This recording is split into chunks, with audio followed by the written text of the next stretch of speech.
அனைவருக்கும் அன்பான இனிய வணக்கம். வாழ்க வையகம், வாழ்க வளமுடன்.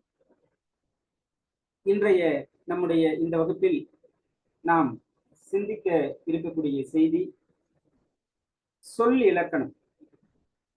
பவணந்தி முனிவர் இயற்றிய ஒரு நல்ல நூலாக இருக்கிற நன்னூல். அந்த நூலின்படி சொல்லிலக்கண செய்திகளை இன்றைக்கு நாம் தெரிந்து கொள்ளலாம்.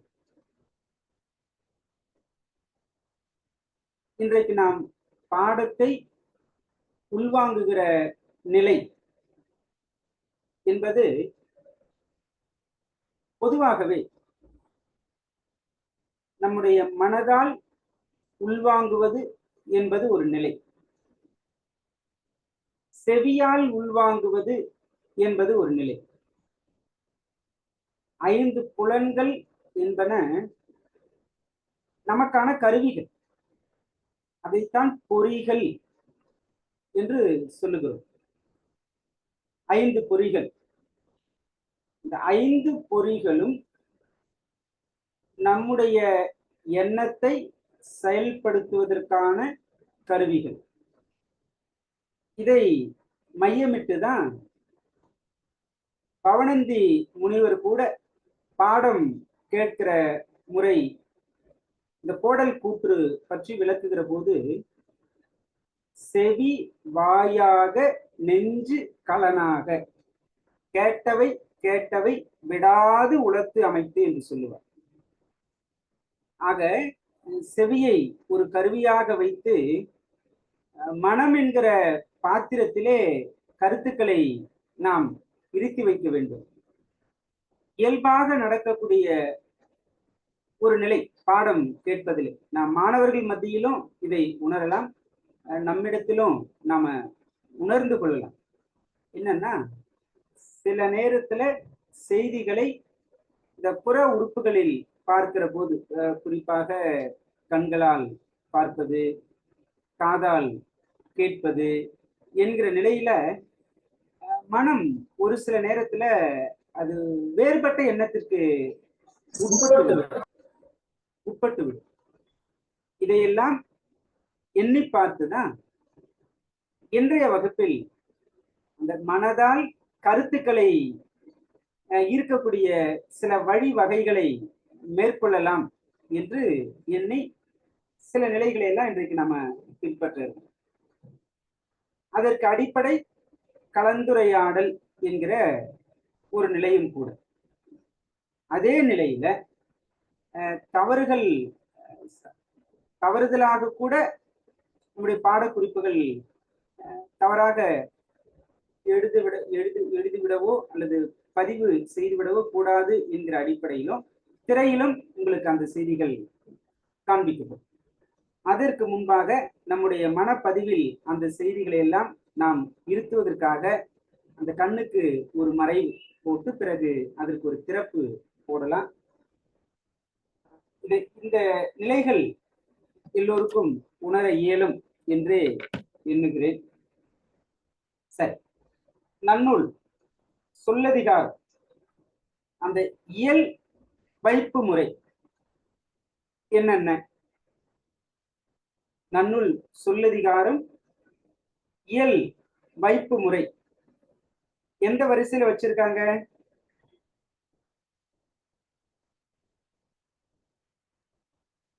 பெயரியல், வினையியல், பொதுவியல், இடையியல், உயிரியல். பொதுவா நாம பெயர் வினை இடை உரி என்று படிப்போம். ஆனா பவணந்தி இடையிலே ஒரு பொதுவை வைத்து விட்டார். பெயரியல், வினையியல், பொதுவியல், அதற்கு பிறகு இடைச்சொல், உரியியல் என்று. இந்த அடிப்படையில் தான் பெயர் என்று இயல்பாக நாம் பார்த்து விடுகிறோம். ஆனால் நம்முடைய முன்னோர்கள் அந்த பெயரை எத்தனை வகையாக பாகுபடுத்தி அத்தனை வகைக்குள்ளும் வழங்கப்படுகிற பெயர்களை எல்லாம் உரையாசிரியர்கள் நமக்கு விளக்கியும் கொடுத்திருக்காங்க. அந்த செய்திகளையும் இன்றைக்கு நாம் நினைவு கூர்ந்து பயணிக்கலாம்.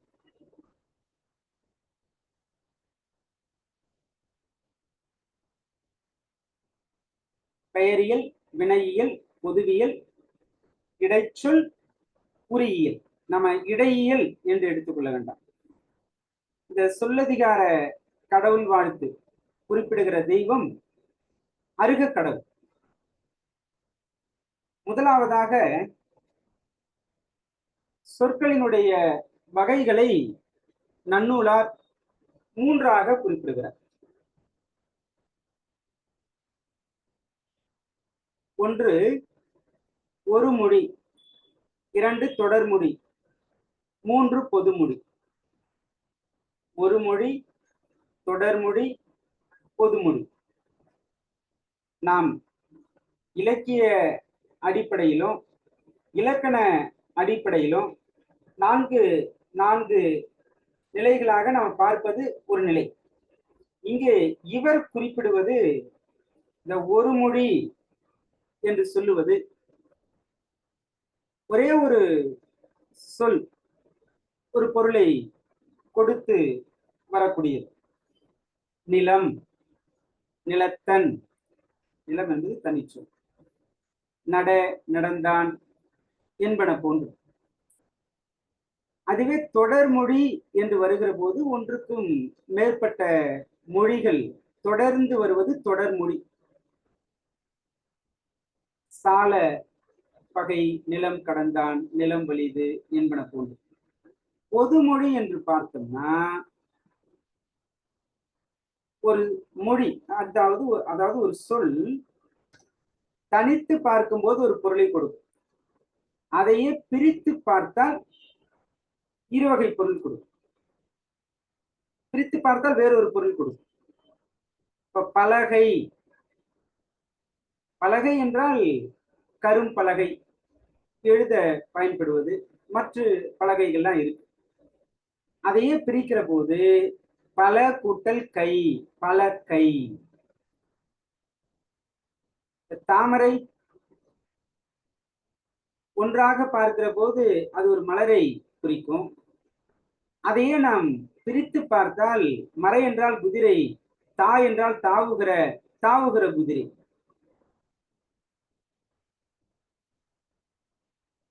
மான், மன்னிக்கும். ஆக தாவும் மான். இந்த வகையில் பொதுமொழி நாம் பார்க்கிறோம். சொல் சேர்ந்த நிலையில ஒரு பொருளும் பிரிந்த நிலையில ஒரு பொருளுமாக இந்த பொதுமொழி அமைந்திருக்கிறது. திணை 2 வகைப்படும் என்பதெல்லாம் நாம் அறிந்ததே. திணை என்றால் என்ன பொருளை சொல்லலாம்? நாம மிக பொருத்தமான ஒரு பொருள்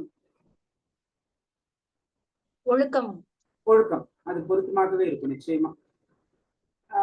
உயர்த்திணை என்றால் உயர்ந்த ஒழுக்கம், அஃறிணை என்றால் அல்லாத ஒழுக்கம், அதாவது உயர்வு அல்லாத ஒழுக்கம். ஆக உலகத்திலே ஓரறிவு முதல் 6 அறிவு வரைக்கும் இருக்கக்கூடிய அனைத்து உயிர்களிடத்திலும் ஒழுக்கம் உண்டு.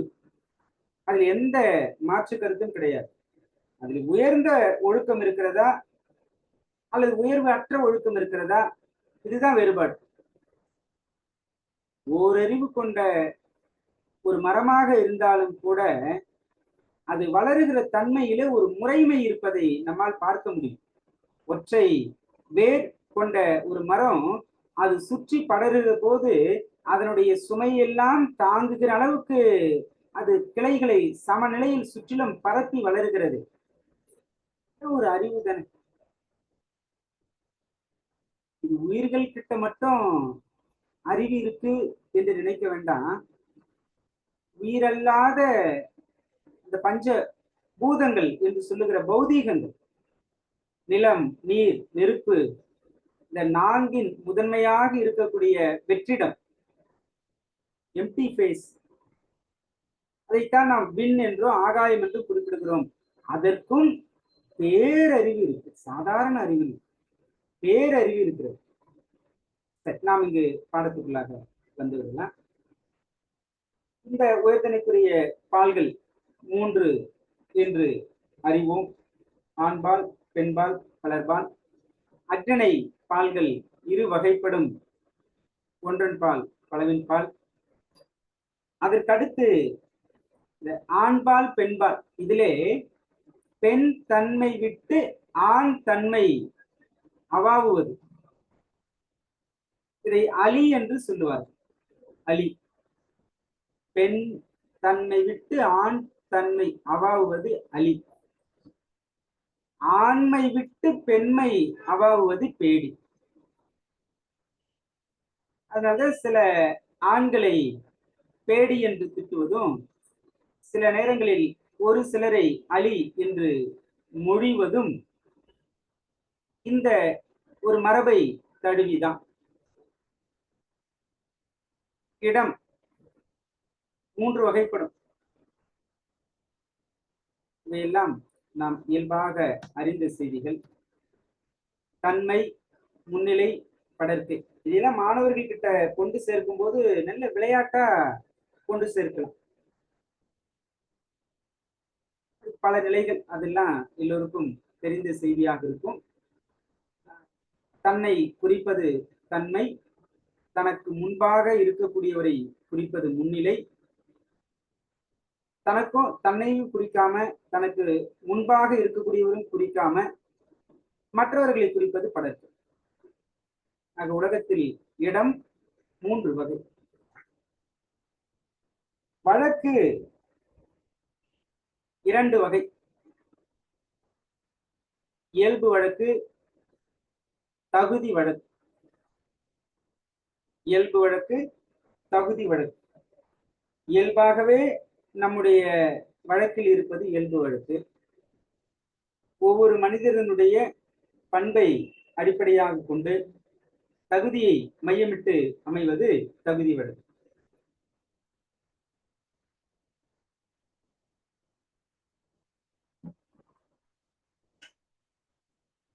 இந்த இயல்பு வழக்கு 3 வகைப்படும் என்பதும் நாம் அறிந்ததே. அதை இலக்கணம் உடையது, இலக்கண போலி, மருவு என்கிற 3ஆக பார்க்கிறோம். இப்ப இலக்கணம் உடையது என்று சொன்னால் என்ன சொல்லலாம்?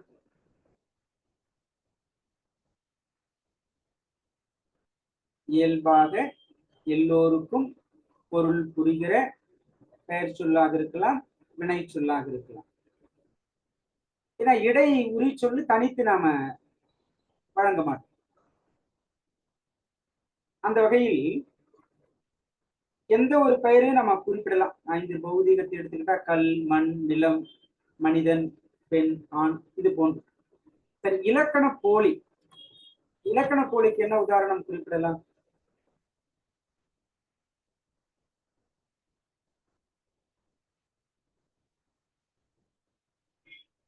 இலக்கண போலிக்கு உதாரணம் கோயில், கோவில், அப்படி.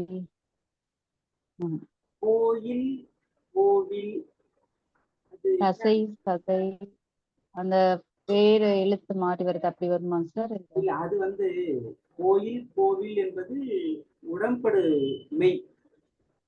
ஓ சரி சார். அறம், அரண், அந்த இடக்கரடக்கல் அது வரும். இடக்கரடக்கல் அது தனி. இப்ப இலக்கண போலின்னா இலக்கணம் இருப்பது போலவே இருக்கும், ஆனா அது இலக்கணம் இல்லாத ஒரு சொல். இலக்கணம் இல்ல. இப்ப என்னன்னா நகர்ப்புறம், புறநகர். அது நகர்ப்புறம் அப்படின்னா நகரத்துக்கு புறத்தே இருக்கக்கூடிய ஒரு இடம். அதை நாம என்ன சொல்லணும்னா நகர்ப்புறம்னு தான் சொல்லணும். நகரத்துக்கு புறத்தே வெளியே இருக்கக்கூடிய இடம் நகர்ப்புறம். ஆனா நம்ம சொல்லும் போது என்ன சொல்றோம்? புறநகர் என்று தானே குறிப்பிடுறோம். இதுதான் இலக்கண போலி. புறநகர் நாம நகர்ப்புறத்தை புறநகர் என்று நாம் குறிப்பிடுறோம். அதே போல வீட்டுக்கு முன்பாக இருக்கக்கூடியதை இல் முன் என்று குறிப்பிடணும். இல்லத்துக்கு முன்பா இருக்கக்கூடிய அந்த தாழ்வாரம், இந்த போர்டிகோ என்று சொல்றோம் இல்லைங்களா, அதை இல் முன் என்றுதான் சொல்லணும். ஆனா குறிப்பிடுகிற போது முன் இல், முன்றில் என்று சொல்லுவாங்க, மாற்றி சொல்லுவாங்க. இதுதான் இலக்கண கூலி.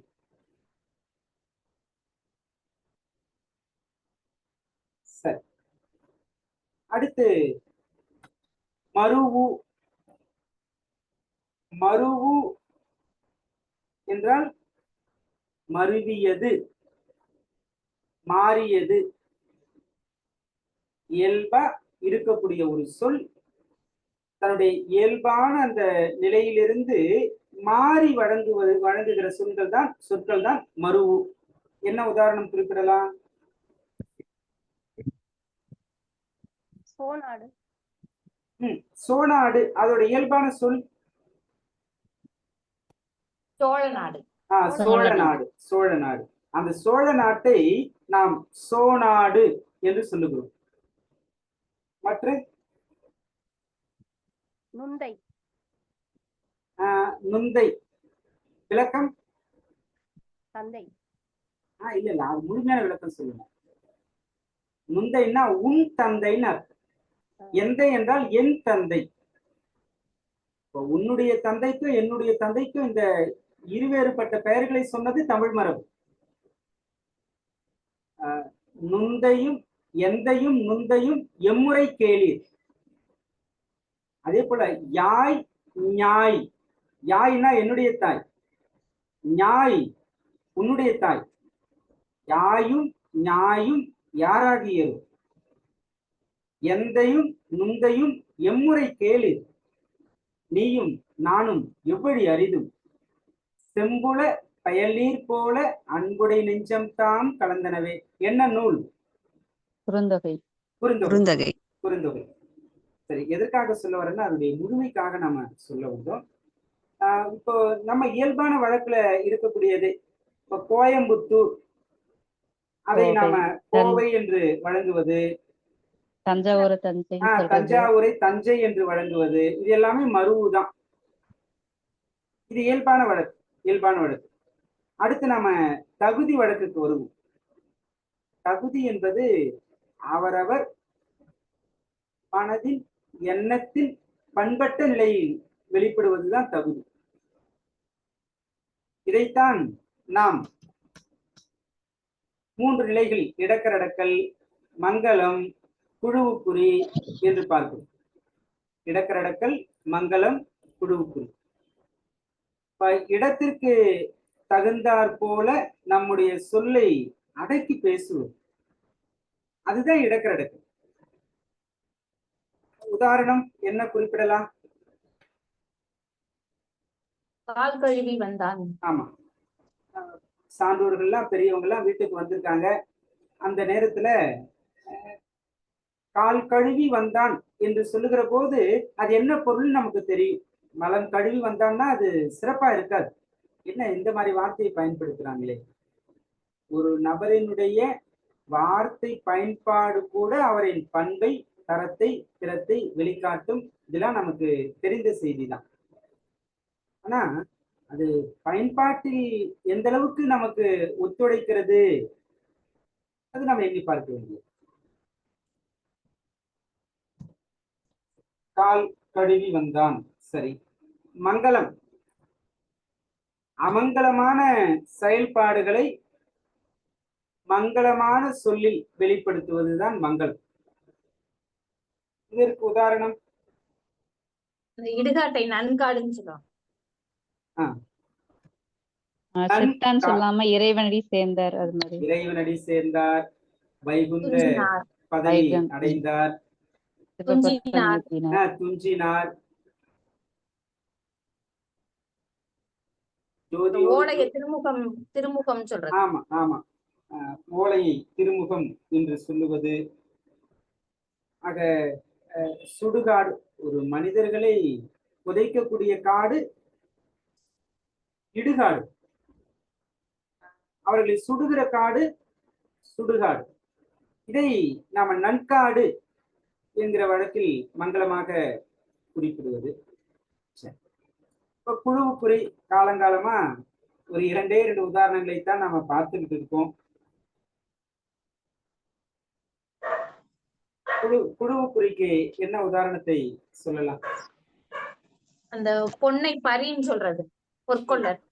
கொள்ளருடைய வழக்கம் பொன்னை பரி என்று சொல்லுவது, கல்லை விளம்பி என்று கல்லை விளம்பி என்று சொல்லுவது, இந்த யானைப்பாகர் காரைன்னு சொல்றது ஆடையை. ஆமா சரி, நல்ல அழகா 3 செய்திகள் நமக்கு உதாரணமாக வந்துவிட்டது. இவ்வளவுதான் குழுவுக்குறி.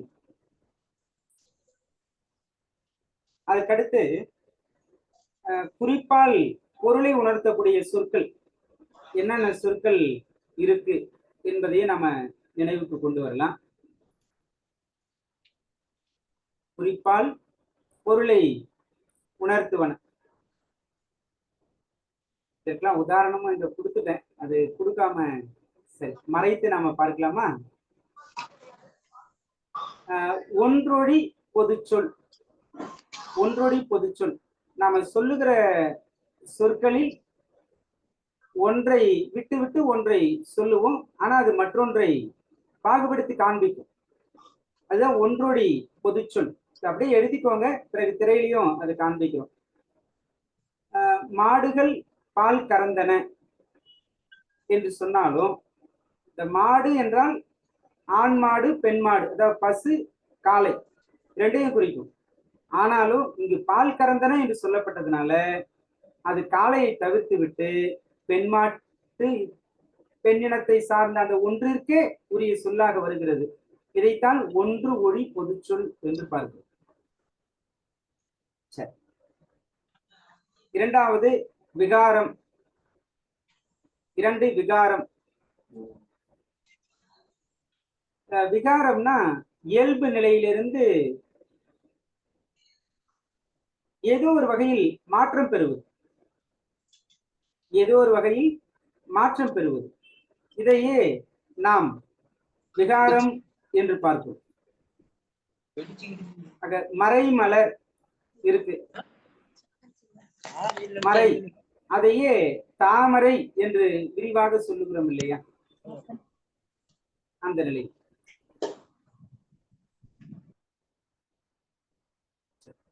தகுதி நாம ஏற்கனவே பார்த்துட்டோம்.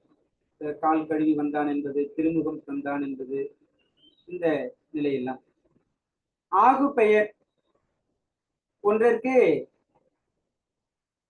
ஒன்றின் இயற்பெயர் அதனோடு தொடர்புடைய மற்றொரு பொருளுக்கு தொன்று தொட்டு பெயராகி வருவது ஆகு பெயர் என்று பார்க்கிறோம். இப்ப புலி தின்றான் என்றால் இந்த புளிப்பு சுவையுடைய ஒரு பொருளை தின்றான் என்பதற்கு அது ஆகி வரும். அன்மொழி தொகை. அன்மொழி தொகை ஒரு மொழி அல்லாது பல மொழிகள் அதிலே மறைந்து வருவது அன்மொழி தொகை என்று பார்க்கிறோம். சேயிழை வந்தால் ஏற்கனவே கடந்த வகுப்புல நம்ம இதை சிந்தித்து பார்த்திருக்கோம். வினை குறிப்பு, இதுவும் குறிப்பாலே பொருளை உணர்த்தும். அவன் இப்போது செல்வன் அப்படின்னா இதற்கு முன்பு அவன் செல்வன் இல்லை. முதற்குறிப்பு. முதற்குறிப்பு ஆத்திசூடி கற்றான். ஆத்திசூடி கற்றான் என்று வரும்போதே அவர் கல்வியில் சிறந்தவராக இருப்பார் என்பதை நாம் தெரிவிப்பதாக இது இருக்கு. தொகை குறிப்பு.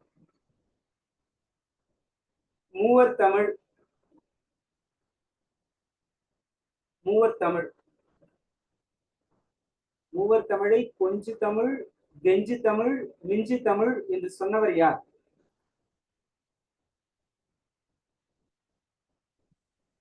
கீவாஜா. மகிழ்ச்சி மகிழ்ச்சி, கீவாஜா. ஆக மூவர் என்கிற அந்த தொகையை குறித்து வருவதனால் இது தொகை குறிப்பு. இதை தாண்டிய பிற கல் கடிக்க நன்கு சமைத்தாய் என்று சொல்லும் போது சரியா சமைக்கல, சாப்பாட்டுல கல் எல்லாம் இருக்கு, அதை நேரடியா சொல்லாம இப்படி குறிப்பாக வெளிப்படுத்துவது. உவர்கடல் அன்ன செல்வர், என்னதான் கடல் தண்ணி மிகுதியா இருந்தாலும் அது ஓர்ப்பு தன்மையாலே மற்றவர்களுக்கு நேரடியாக பயன்படுவதில்லை. அது போல இவர் செல்வந்தராக இருந்தாலும் யாருக்கும் இவரால் பலனில்லை என்பதை குறிப்பால் உணர்த்துவது. இந்த வெளிப்படையாக பொருள் தெரிவிப்பன மற்ற சொற்கள் எல்லாம் அது இருக்குது. அந்த சொற்களை நாம் 10 வகையாக இங்க நாம் விரிந்த நிலையிலே பார்க்க முடிகிறது. என்னென்ன 10 வகை? அடிப்படையா ஏர்ச்சொல், திரிசொல், திசைச்சொல், வடசொல். இலக்கிய வகை சொற்கள். அந்த இலக்கண வகை 4ஓடு அதை சேர்த்து பொருத்துகிற போது 10 வகை சொற்கள் நமக்கு கிடைக்கும். பெயர் ஏர் சொல், வினை ஏர் சொல், இடை ஏர் சொல், உரி ஏர் சொல். அதே போன்று பெயர் திரிசொல், வினை திரிசொல், இடை திரிசொல், உரி திரிசொல். அதோடு இறுதியா 2 திசைச்சொல், வடசொல். சரி, ஏர்ச்சொல் என்றால் என்ன?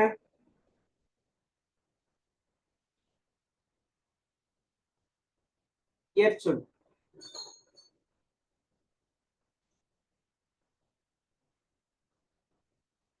இயல்பா எல்லோருக்கும், படித்தவர்கள் படிக்காதவர்கள் என்று எல்லோருக்கும் இயல்பாவே ஒரு சொல் பொருளை புரிந்து கொள்ளும் வகையில் அமைவதுதாங்க ஏர் சொல்.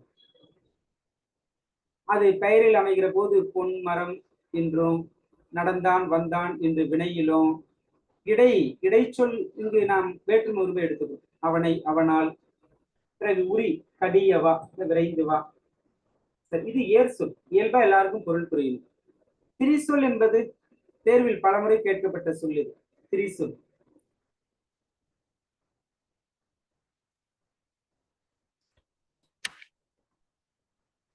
சரி, செய்யுள் ஈட்ட சொல் என்று வழங்கப்படுவது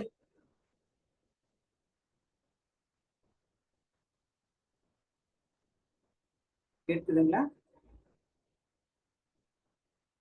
திரிசொல் என்பது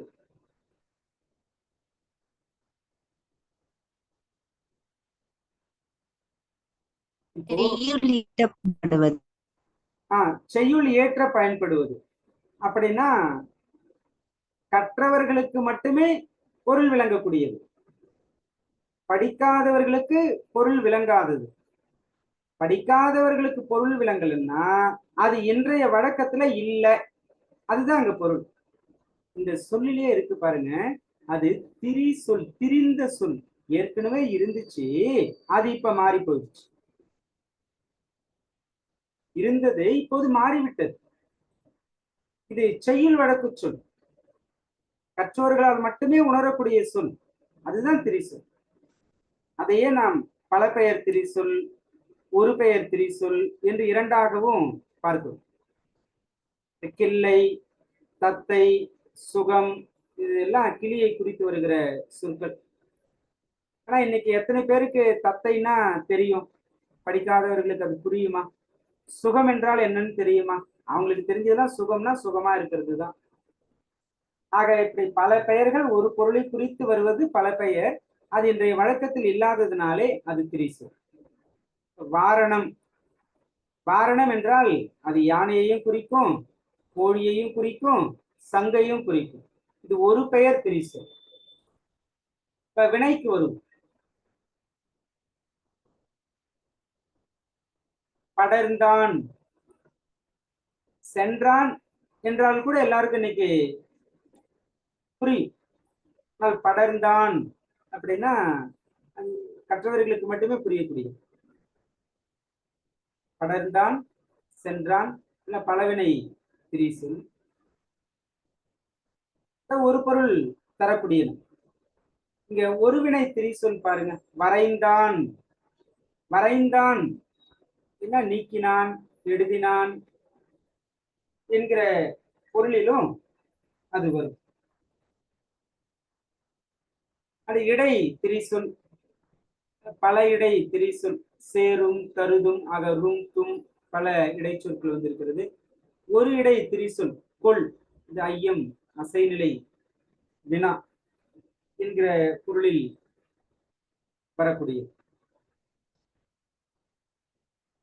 அடுத்து உரி திரிசொல், பல உரி திரிசொல்ல சால தவ உரு நனி இவையெல்லாம் மிகுதி என்கிற ஒரு பொருளை குறித்து வரக்கூடியன. அதுல ஓர் உரி திரிசொல் கடி, கடி என்கிற ஒரு சொல்லே காப்பு, கூர்மை, அச்சம் என்கிற பொருளை கொடுக்கும். பிறகு திசைச்சொல் வடச்சொல், தமிழகத்தை தமிழ் இடத்தை சுற்றி பல்வேறு இடங்களிலிருந்து தமிழுக்கு வந்து வழங்குகிற வடமொழி தவிர்த்த பிற சொற்கள் எல்லாம் திசை சொற்கள். வடமொழியிலிருந்து தமிழுக்கு வந்து வழங்குகிற சொல் வடசொல். இவை பற்றியெல்லாம் நாம் ஏற்கனவே சிந்தித்து விட்டோம். நாம வினா வகையில் இவ்வாறு வரும்.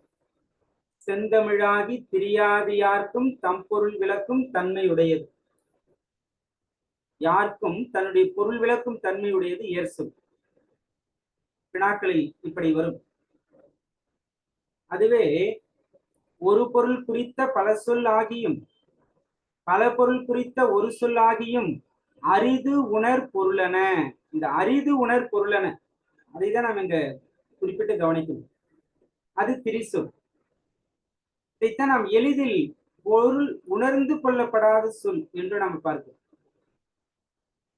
அவ்வளவு எளிதில யாருக்கும் இது பொருள் உணரப்பட மாட்டாது திரிசொல். இப்ப திசை சொல் பாருங்க. செந்தமிழ் நிலம் சேர் பன்னிரு நிலத்தினும் உன் பதிற்று இரண்டினில் தமிழ் ஒளி நிலத்தினும் தம் குறிப்பினவே திசை சொல்.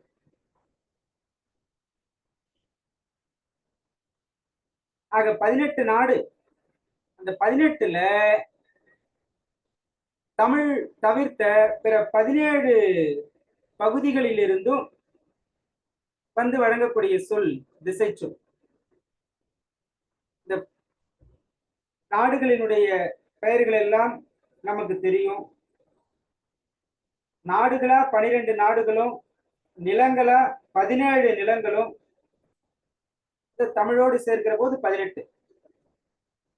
ஆக 12 நாடுகள் 18 நிலங்கள் பற்றிய செய்திகள் நன்னூலில் உண்டு. இதுவும் தனித்து பல தேர்வுகளில் கேட்கப்பட்ட செய்திதான். பெற்றத்தை பசுவை பெற்றம் என்பதும் சோறுவை சொன்றி என்பதும் தென்பாண்டி நாட்டு வழக்கு. தாயை தல்லை என்று குறிப்பிடுவது எந்த நாட்டு வழக்கு என்று கேட்பாங்க. அது குட்டநாட்டு வழக்கு. தந்தையை அச்சன் என்று வழங்குவது குடநாட்டு வழக்கு. பஞ்சகரை கையர் என்று வழங்குவது கற்கா நாட்டு வழக்கு. தோட்டத்தை கிழார் என்று வழங்குவது வேணாட்டு வழக்கு. சிறு குளத்தை பாழி என்று குறிப்பிடுவது கூழி நாட்டு வழக்கு. இது கூழி நாடு. வயலை செய் என்று வழங்குவது பன்றி நாட்டு வழக்கு. சிறு குளத்தை கேணி என்று வழங்குவது அருவா நாட்டு வழக்கு. புலியை எகின் என்று வழங்குவது அருவா வடதலை நாடு. இதெல்லாம் சற்று நேரம் எடுத்தாவது மனதில் பதிய வைத்துதான் ஆகணும், வேறு வழி இல்லை. தோழனை எழுவன் என்று வழங்குவது சீத நாட்டு வழக்கு. நீரை வெள்ளம் என்று வழங்குவது மலையமா நாட்டு வழக்கு. தாயை ஆய் என்று வழங்குவது புனல் நாடு, அதாவது சோழ நாட்டு வழக்கு.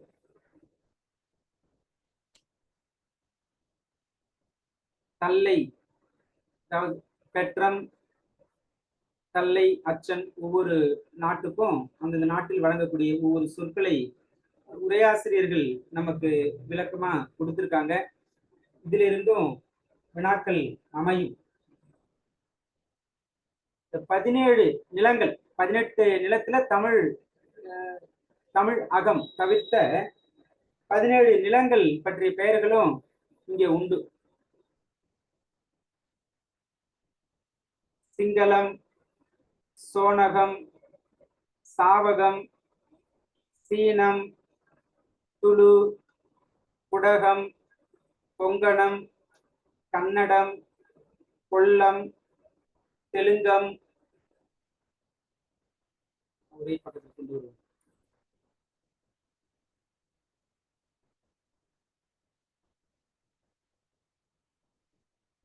கொல்லம், தெலுங்கம், கலிங்கம், வங்கம், கங்கம், மகதம், கடாரம், கவடம், குசலம்.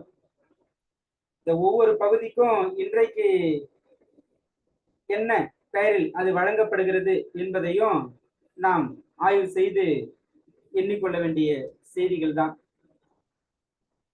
தமிழ்நாடு நீங்கிய 17 நிலங்கள் இவையெல்லாம்.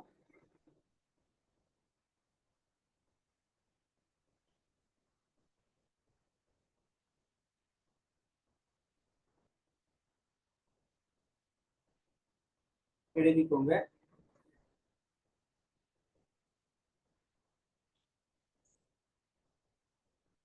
அடுத்த செய்திக்குள்ள பயணிக்கலாம்.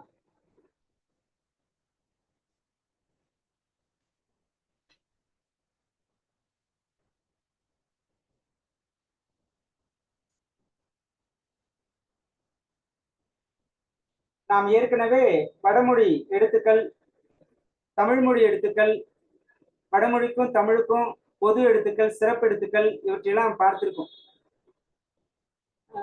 வடமொழிக்கும் தமிழுக்கும் பொது எழுத்துக்கள் எத்தனை? 25. 25. சிறப்பெழுத்துக்கள், வடமொழிக்குரிய சிறப்பெழுத்துக்கள் இல்ல தமிழுக்குரிய சிறப்பெழுத்துக்கள்? 5. நல்லா பாருங்கம்மா. வடமொழிக்கும் தமிழுக்கும் பொது எழுத்துக்கள் 25 என்று சொல்லிருக்கீங்க. 28. 28. மொத்தம் எத்தனை? 53 பார்த்தோம் இல்லைங்களா? பொது 25ன்னா 53ல 25 கழித்து விட்டு மீதம் இருக்கக்கூடிய 28. சரி சரி. அந்த பொது எடுத்தாலும் சிறப்பு எடுத்தாலும் இல்ல இரண்டு எடுத்தாலும் இழைவனதா வருவனதா வட சொல். இந்த பொது எடுத்தால் ஆனவை இந்த அமலம், கமலம், காரணம். ஒரு அமலம், கரணம், கமலம், காரணம் என்பன எம்மொழி சொல் என்றும் கேட்கப்படலாம். வடமொழி சொல். இந்த ஆரிய சிறப்பெடுத்தலாகி தமிழில் பிரிந்து வழங்குவன.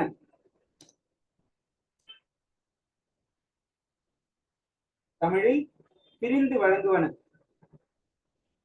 சுகி, போலி இல்ல, சாரி, போகி, போகி, சுத்தி,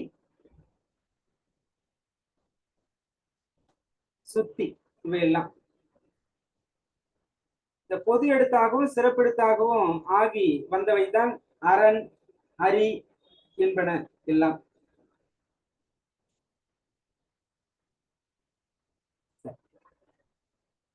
நம்ம அடுத்த செய்திக்கு வரலாம்.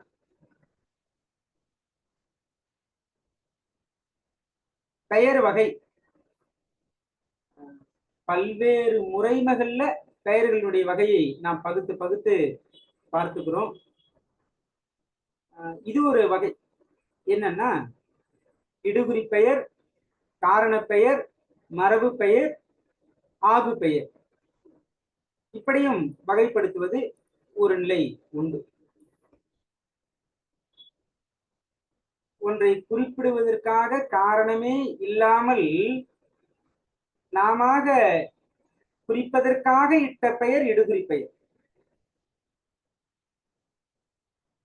காரணத்தோடு ஒன்றை குறிப்பிடுவதற்காக காரணத்தோடு வைத்த பெயர் காரண பெயர். நம்முடைய முன்னோர்கள் வைத்த அந்த மரபின் அடிப்படையிலே பார்க்கக்கூடியது மரபு பெயராகவும், மற்றொன்று ஆகு பெயர்.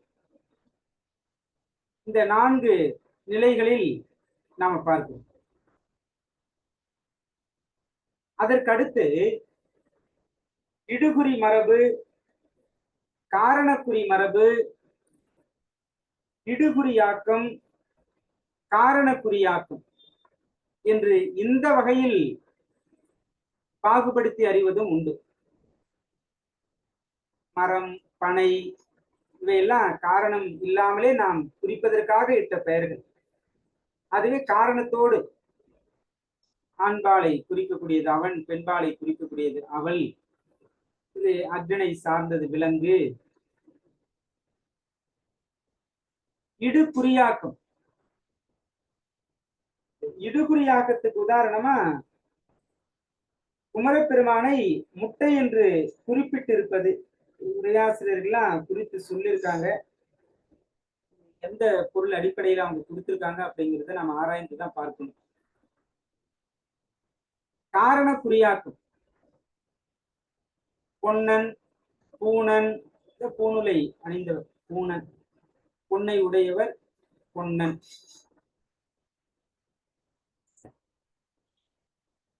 அடுத்து ஆண்பால் பெயர்கள், பெண்பால் பெயர்கள், பலர்பால் பெயர்கள், அக்னிணை பெயர்கள், இதையெல்லாம் ரொம்ப விளக்கமா அவர் விளக்கிக்கிட்டே போறார் அடுத்த பகுதியில்.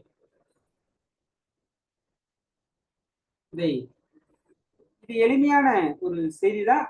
என்னென்ன நிலைகள்ல இருக்கு அப்படிங்கிறத நம்ம தெரிஞ்சுக்கிட்டு நம்ம பயணிக்கலாம்.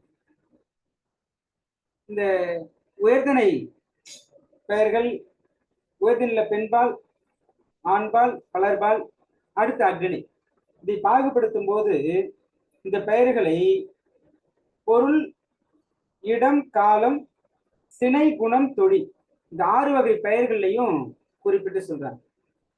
பொருள், இடம், காலம், சினை, குணம், தொழில். அந்த வகையில பொருள் பெயராக சுற்றம், சுற்றம், எண், கூட்டம், இவையெல்லாம் பொருட்பெயர்கள். பிறகு இடப்பெயர்களாக ஐந்திணை, தேசம், ஊர், வான், அகம், புறம் என்பதை பார்க்கிறோம். காலப்பெயர்களாக ஆண்டு, பருவம், மாதம், நாள், நட்சத்திரம் என்பன. சினை பெயர்களாக உறுப்புகளாக தோல், மயிர், மார்பு, கண், காது என்பன. குணப்பெயர்களாக அளவு, அறிவு, உப்பு, வடிவு, நிறம் என்பன போன்று. ஆக பண்பு பெயரில் நாம் 4 அடிப்படையில வரும் என்று பார்ப்போம். அளவு, வடிவம், நிறம், குணம். அளவு, வடிவம், நிறம், குணம். தொழிற்பெயர்கள் நமக்கு தெரிந்ததுதான். ஓதுதல், ஈதல், கொடுத்தல் என்பன போன்று. இதில் பொருளால் வரக்கூடிய பெயர்களையே மேலும் மேலும் உட்பகுப்பாக நிறைய பிரிக்கிறாங்க. அது உங்களுக்கு மெட்டீரியல்ல கொடுத்துடுறோம், இதை பார்த்துக்கோங்க. இதுலயே இடத்தால் வரக்கூடிய பெயர்கள். வெப்பன், மலையன் என்ன இடத்திற்குரிய பெயர்? குறிஞ்சி. மறவன், எயினன், மருதமா, எயினன், முல்லை வந்து இடையன், ஆயன்லாம் பாலை. சரி. மறவன், எயினன் அதெல்லாம் பாலைக்குரிய பெயர்கள். இடையன், ஆயன் என்பதுதான் முல்லைக்குரிய பெயர். மகிழ்நன், ஊரன், அதான் ஊரான், மருதம். ஏன்னா ஊர் என்றாலே அது மருதம் தானே. சரி. சேர்ப்பன், துறைவன்,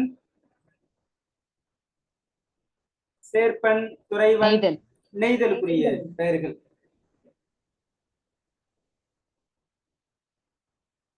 காலத்தால் வரக்கூடிய பெயர்களும் இருக்கு. வேணிலான், காரான், இவையெல்லாம் பருவத்தால வரக்கூடிய பெயர்கள். மூவாண்டையான், அதான் மூவாட்டையான் என்று சொல்லுவாங்க, அது ஆண்டால் வரக்கூடிய பெயர். தையான், மாசியான், என்று சொல்லுவாங்க, மாதத்தால் வரக்கூடிய பெயர். பிறகு ஆதிரையான், ஓணத்தான், இதெல்லாம் நட்சத்திரத்தால் வரக்கூடிய பெயர்கள். பிறகு சினை, சினைனா உறுப்பு. திணி தோளான், செம் மயிரான், வரை மார்பன், செங்கண்ணான், நெட்டை காதான். இதெல்லாம் இந்த தோல், மயிர், மார்பு, கண், காது, இப்படி சினையால் வரக்கூடிய பெயர்கள். குணத்தால் வரக்கூடிய பெயர்கள் நிறைய இருக்கு. பெயரியன், சிறியன், பெரியன பெயரியன் என்றும் சிறியவனை சிறியன் என்றும். இந்த சிறியன் என்பது அளவால் வரக்கூடியது இல்லை, அவருடைய குணத்தால் வரக்கூடியது. அதே போன்று புலவன், அறிஞன், இவையெல்லாம் அறிவு என்கிற அந்த குணத்தால் வரக்கூடிய பெயர்கள். பூணன், பூனி, பூனி, பூணன், இல்ல வடிவம், வடிவம் என்கிற நிலையில் வரக்கூடிய பெயர்கள். கரியன், செய்யன், செய்யன்னா சிவந்தவன், நிறத்தால் வரக்கூடிய குணப்பெயர். மானுடன், தேவன், இதெல்லாம் கதி, அவங்க செஞ்ச கதியால் வரக்கூடிய பெயர்கள் என்று சொல்லுவாங்க. மனிதனாக பிறப்பது, தேவனாக பிறப்பது. தமிழுக்கு கதி என்பவர்கள் கம்பரும் வள்ளுவரும். வள்ளுவர். அதுலயே இருக்கு, கம்பர், கம்பர், திருவள்ளுவர். மற்ற அந்தனர், அரசர், இதெல்லாம் தொழிலால் வரக்கூடிய பெயர்கள். தொழில் என்பதைத்தான் சாதி என்று சொல்லுவாங்க. சாதி என்றால் தொழில் என்ற ஒற்றை பொருள்தான் அதற்கு உண்டு. இந்த சேர, சோழ, பாண்டியன், இதெல்லாம் குடிப்பெயர்கள், குடியால் வரக்கூடிய பெயர்கள். ஆசிரியர், படைத்தலைவர், இதெல்லாம் சிறப்பால் வரக்கூடிய பெயர்கள். அதுவே ஓதுவான், ஈவான், கொல்லன், தட்டான், இவையெல்லாம் அவர்கள் செய்யக்கூடிய தொழிலால் வரக்கூடிய பெயர்கள்.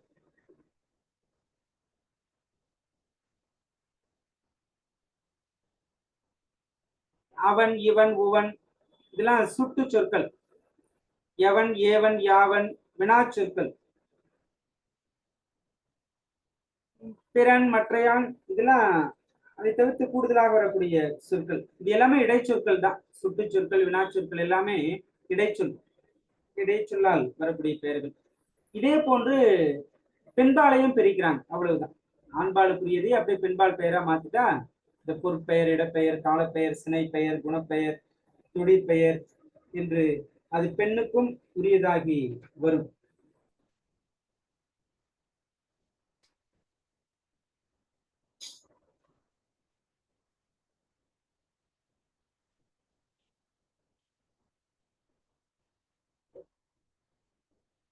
பெண்ணுக்கு வருகிற போது அந்த குறவன்னா இங்க குரத்தி, ஏனன்னா எழுற்றி, உழவன்னா உழைத்தி என்பன போன்று வரும். அங்க மூவாட்டையான் அப்படின்னா அங்க மூவாட்டையால், தையான் அப்படின்னா தையால், நிலை மட்டும்தான் மாறும், வேற ஒண்ணும் இல்லை.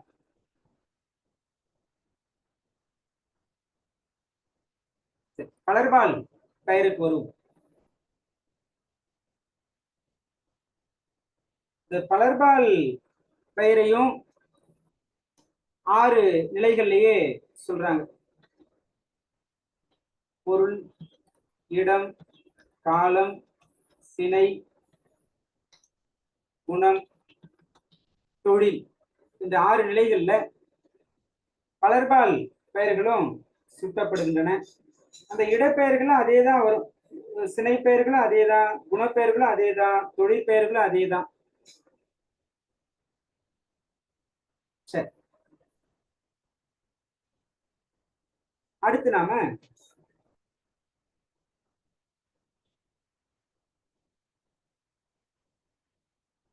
ஒன்றன்பால் பெயர்கள்.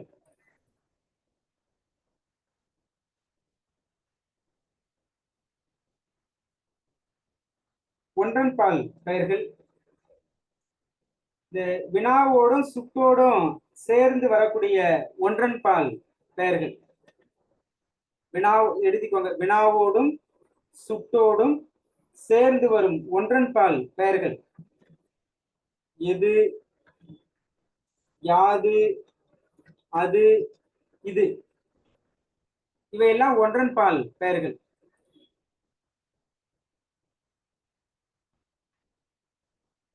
இந்த வினா சுட்டு இந்த இரண்டோடு சேராம வருகிற மற்ற பெயர்கள் எல்லாம்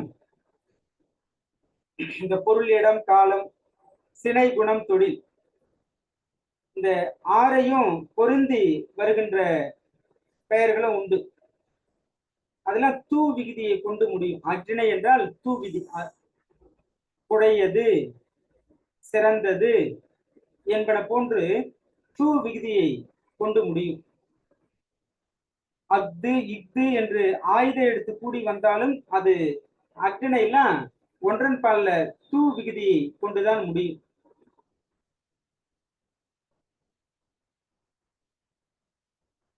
இதுவே பலவின் பால் பெயராக நாம் பார்க்கும்போது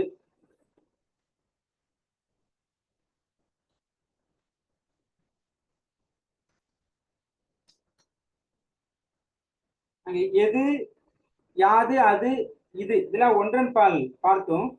அது அப்படியே இங்கு பன்மையாக மாறும். எவை, யாவை, அவை, இவை என்பன போன்று வரும்.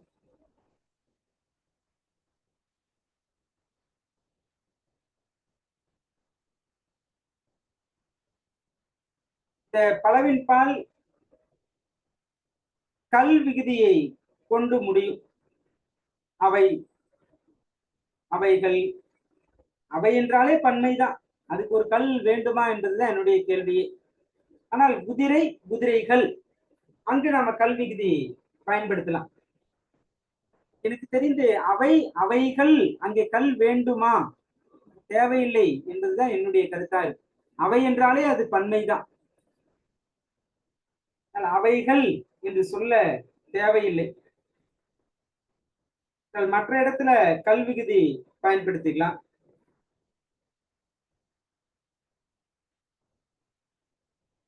பால் பகா அற்றிணை பெயர்கள் என்று ஒன்று உண்டு.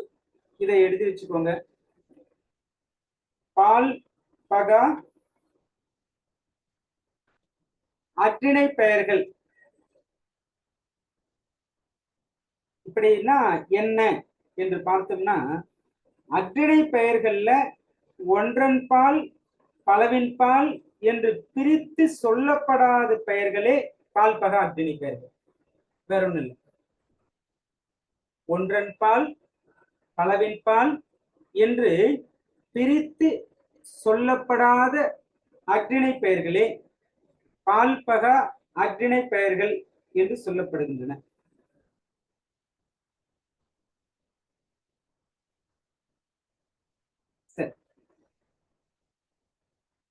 அடுத்து திணை பொது பெயர்கள் என்று ஒன்று உண்டு. திணை பொது பெயர்கள் எத்தனை என்றால் 26. 26.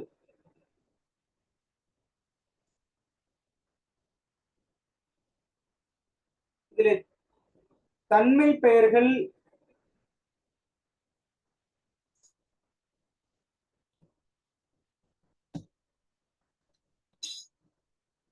தன்மை பெயர்கள் 4. யான், நான், யாம், நாம். இது தன்மை பெயர்கள். முன்னிலை பெயர்கள் 5. முன்னிலை பெயர்கள் 5. எல்லீர்,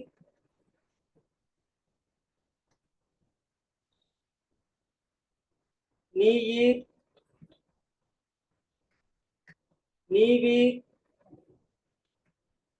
நீர், நீ, இந்த 5மே முன்னிலை பெயர்கள். கடற்கை பெயர்கள் படர்க்கை பெயர்கள்.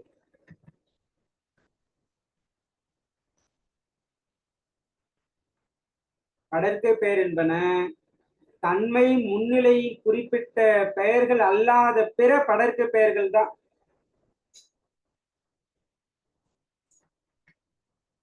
தன்மை முன்னிலைக்குரிய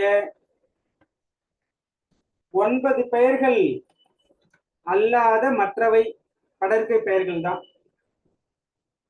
அடுத்து ஒரு முக்கியமான செய்தி டிஆர்பில கேட்கப்பட்டது. மூவிடத்துக்கும் உரிய சொல் எது? மூவிடத்துக்கும் உரிய சொல் எது?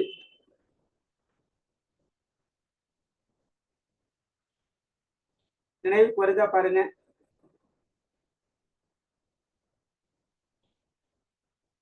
தன்மை முன்னிலை என்னங்க? ஐயா ஐயா சார் மன்னிக்கவும், இங்க வெளியில பேசிட்டு. சரி சரி சரி. இல்ல இப்ப தன்மை முன்னிலை படர்க்கை 3 இடத்திற்கும் உரிய ஒரு பொது சொல் ஒன்று இருக்கிறது. அது எது?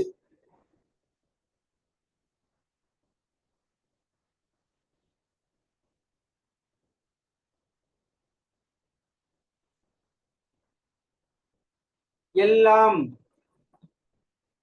இப்ப தன்மை பெயருக்கும் பொருந்த. நான் எல்லாம், நீ எல்லாம், அவர் எல்லாம், மூவிடத்துக்கும் பொருந்தது பாருங்க.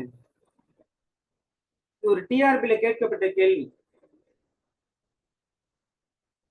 அடுத்து தொழிற்பெயருக்கு உரிய இடம் இந்த 3ல எது? தொழிற்பெயருக்கு உரிய இடம் தன்மையா முன்னிலையா படர்க்கையா? படர்க்கை தான். வினையால் அணையும் பெயருக்கு உரிய இடம்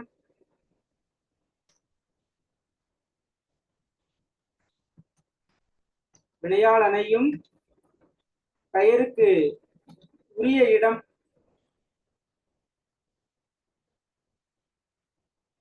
சரி. வினையால் அணையும் பெயருக்கு ஒரு உதாரணம்.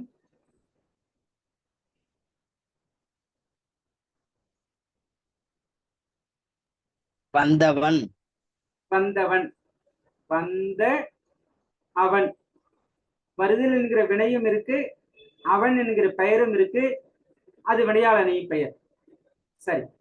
இப்போ நான் வந்தவன், நீ வந்தவன், அவன் வந்தவன். இல்ல வந்தவன் நான், வந்தவன் நீ, வந்தவன் அவன்.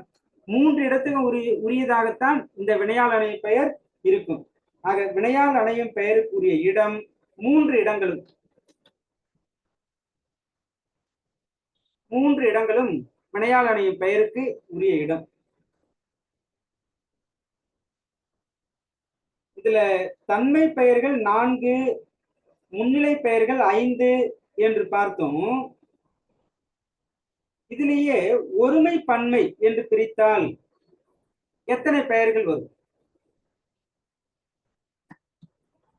ஒருமை பெயர்கள் என்பன 4. என்னென்ன? தான், யான், நான், நீ. நீ இவையெல்லாம் ஒருமை பெயர்கள். இதுவே பன்மை பெயர்களாக பார்க்கிற போது 8 பெயர்கள் வருகின்றன. தாம், யாம், நாம், எலாம், எலீர், நீயீர், நீர், நீவீர். ஆக இந்த 8 பெயர்களும் பன்மை பெயர்களாக இருக்கின்றன. மூவிடத்துக்கும் உரிய சொல் என்று ஒரு சொல்லை பார்த்தோம். இப்போ ஆண்பாலுக்கும் பெண்பாலுக்கும் பொதுவான ஒரு சொல் இருக்கிறது. அந்த சொல் என்ன?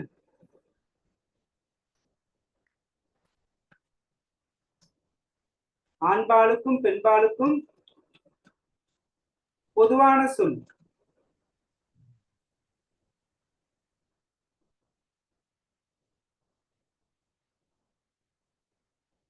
ஒருவர் என்னும் சொல். ஒருவர். ஒருவர் அது ஆணையும் குறிக்கும், பெண்ணையும் குறிக்கும். ஆனால் உயர்திணை மட்டும்தான். இதுலயே பலர்பால்லாம்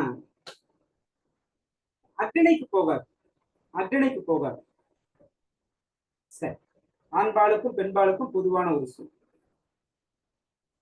இதற்கு அடுத்ததா பவனந்தி முனிவர் ஆகு பெயர் என்கிற செய்தியை குறிப்பிடுகிறார். ஆகு பெயர்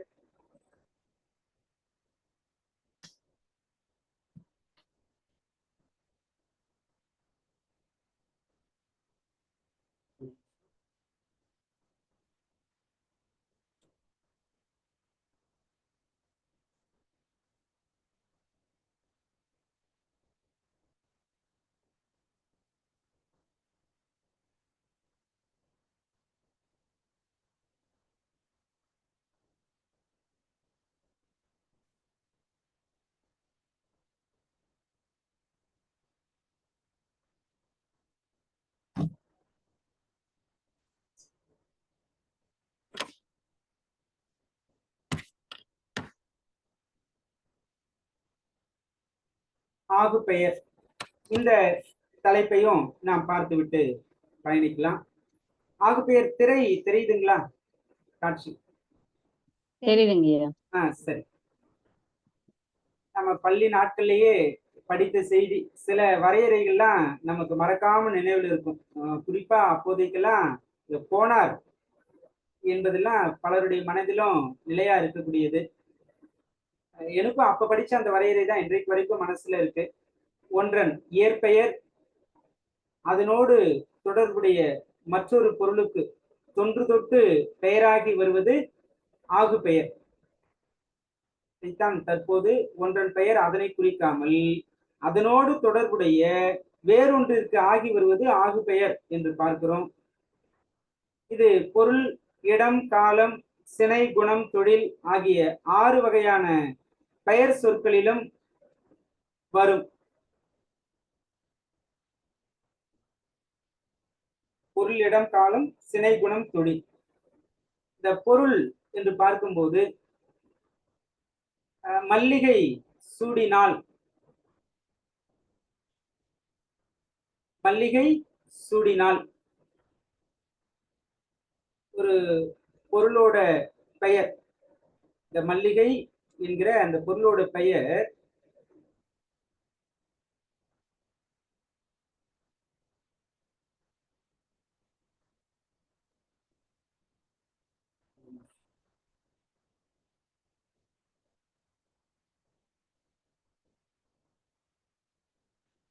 அதனுடைய மலருக்கு இங்கே ஆகி வருகிறது பொருளாகு பெயர்.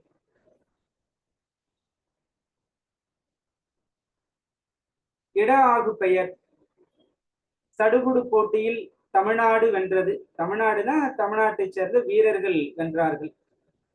அந்த இடம், அந்த இடத்தை சார்ந்த வீரர்களுக்கு ஆகி வருது. இங்கே மல்லிகை என்கிற ஒரு பொருளின் பெயர் அதனுடைய உறுப்புக்கு ஆகி வருகிறது. கால ஆகு பெயர் டிசம்பர் சூடினால். ஆக டிசம்பர் என்கிற கால பெயர் அதை குறிக்காம அந்த காலத்தில் மலர்கிற பூவை குறித்து வருவதனால் இது கால ஆகு பெயர். சினை ஆகு பெயர் தலைக்கு ஒரு பழம் கொடு, தலைக்கு ஒரு பழம் கொடு என்று வரும்போது அங்கே தலை என்பது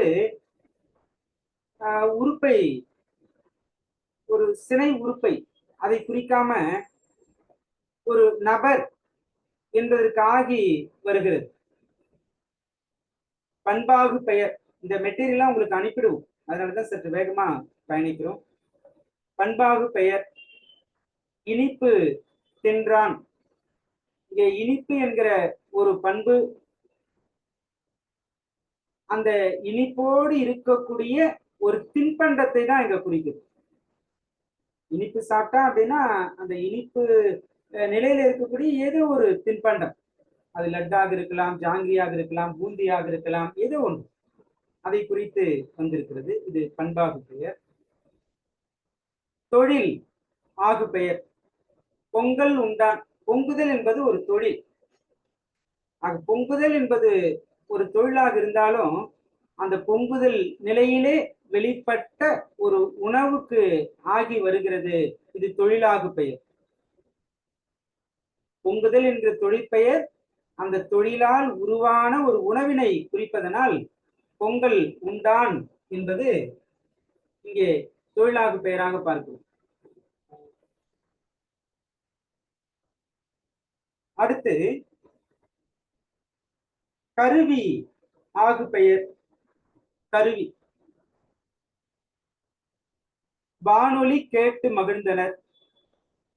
வானொலி என்பது ஒரு கருவிதான். ஆனா அந்த வானொலியை எப்படி கேட்டு மகிழ முடியும்? வானொலியில் வெளியான நிகழ்ச்சி, அதை கேட்டுதான் மகிழ முடியும். ஆக ஒரு கருவியின் பெயர் மற்றொரு பொருளுக்கு அது ஆகி வர்றதுனால அது கருவியாகு பெயர். அதே போன்றுதான் காரியம். காரியம்னா செயல்பாடு. செயல்பாடு. பைங்கூழ் வளர்ந்தது. இந்த கூழ், கூழ் என்பது ஒரு செயல்பாடு. செயல்பாட்டின் வழியே வரக்கூடியது. ஆனால் அந்த செயல்பாட்டை உணர்த்தக்கூடிய கூழ் அந்த செயல்பாட்டிற்கு உரிய அந்த பயிருக்கு ஆகி வருகிறது. கூழை தரக்கூடிய அந்த பயிருக்கு ஆகி வருகிறது. அது காரியம், செயல்பாடு. கருத்தா அறிஞர் அண்ணாவை படித்திருக்கின்றேன். அண்ணாவை எப்படி படிக்க முடியும்? அண்ணா என்கிற ஒரு கருத்தை வெளிப்படுத்தக்கூடிய ஒரு நபர் அவர் இயற்றிய நூல்களுக்கு ஆகி வருகிறது. அவருடைய நூல்களை படித்திருக்கிறேன், இதுதான் பொருள். இதைத்தான் அண்ணாவை படிச்சிருக்கேன் என்று சொல்றது. அண்ணாவை பற்றிய செய்திகளை நூல்கள் வழி படித்திருக்கிறேன் என்று அண்ணா என்கிற கருத்தை கொடுத்தவர் அவரை குறிக்காம அவருடைய நூல்களை குறித்து வந்திருக்கிறது. அளவை ஆகு பெயர் முக்கியமானது. அளவை ஆகு பெயர்.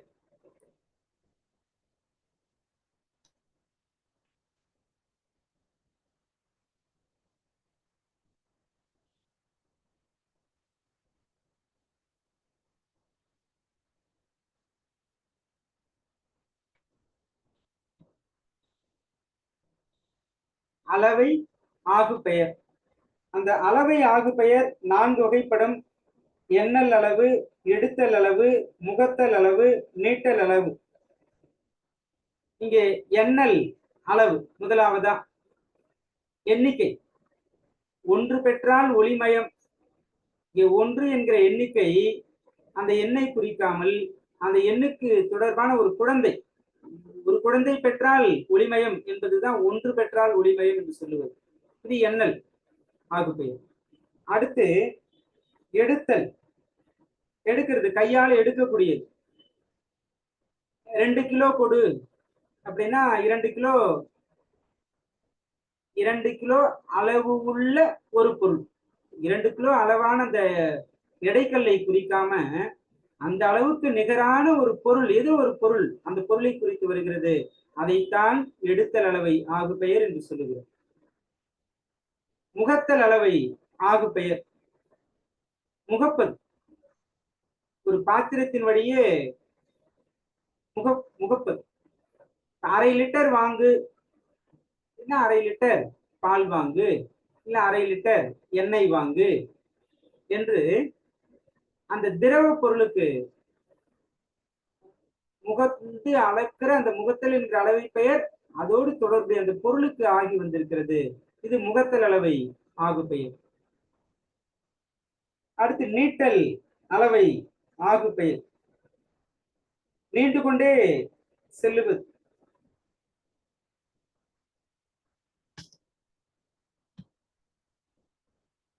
ஐந்து metre, 1 metre, 2 metre, 1 kilometre, 2 kilometre, இப்படி நீண்டு கொண்டே செல்வது. 5 மீட்டர் வெட்டினான். 5 மீட்டர் வெட்டினான் என்று சொன்னா 5 மீட்டர் அளவுள்ள ஏதோ ஒரு பொருள், ஒரு துணியாக இருக்கலாம், அதை போன்ற மற்றொரு பொருளாக இருக்கலாம். ஆக இது நீட்டல் அளவை ஆகு பெயருக்கு உதாரணமாக பார்க்கிறோம். இதை போன்று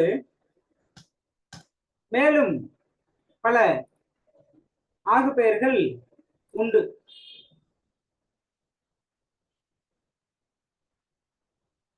இங்கே சொல் ஆகு பெயர் என்று ஒன்று.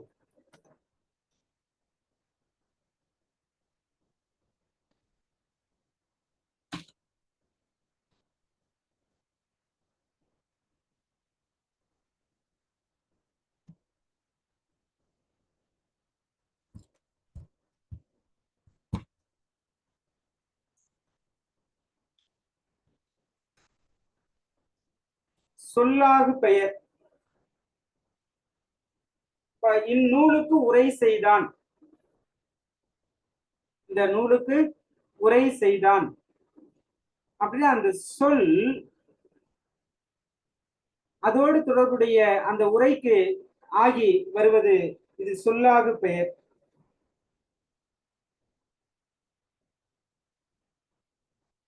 ஓமை ஆகு பெயர்.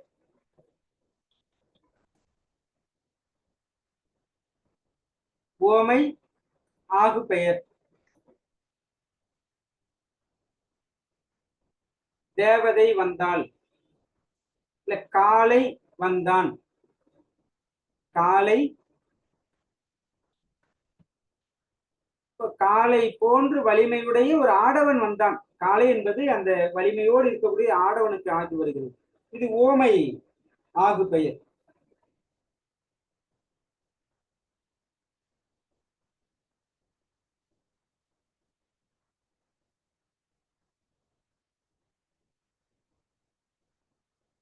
இது போன்று ஆகு பெயர்கள் பல வகைகள் உண்டு.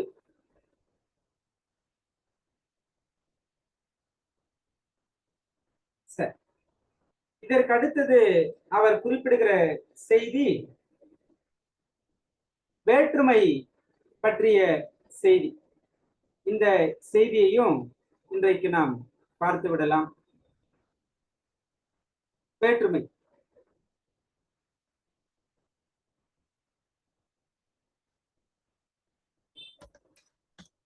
ஆகு பெயர் என்பதை தொடர்ந்து வேற்றுமை என்பது பற்றிய செய்தியையும் இப்பொழுது நாம பார்க்கலாம். ஒரு முக்கியமான தலைப்பு, அடிப்படையான தலைப்பு, பள்ளி மாணவர்களுக்கு மிக முக்கியமாக கற்று கொடுக்க வேண்டிய பகுதிகளில் இதுவும் ஒன்று. வேற்றுமை.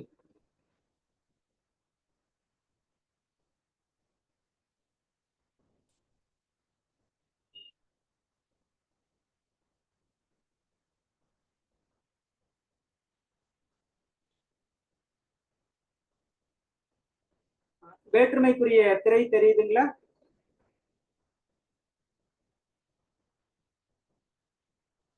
இன்னும் இல்லைங்கய்யா, இன்னும் தெரியல. நீட்டில் அளவி ஆகு பெயரோட அதுலயே இருக்கு. இப்ப பாருங்க.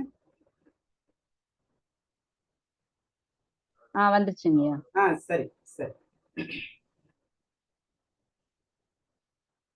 வேற்றுமை நமக்கு அடிப்படைகள் எல்லாமே நாம் தெரிந்து கொண்ட செய்திதான். ஒரு நினைவு கூறுதல். வேற்றுமை என்றால் என்ன? பெயரின் பொருளை வேறுபடுத்தி காண்பிப்பது வேற்றுமை. பெயரின் பொருளை வேறுபடுத்தி காண்பிப்பது வேற்றுமை. 8 வகைப்படும். இந்த 8இல் உருபுகளுடைய வேற்றுமைகள் 6, உருபுகள் இல்லாத வேற்றுமைகள் 2. முதல் வேற்றுமைக்கும் 8ஆம் வேற்றுமைக்கும் உருபுகள் கிடையாது. ஆக இந்த வேற்றுமை 8 வேற்றுமைக்குமான பெயர்கள் மிக எளிமையான பெயர்கள் தான்.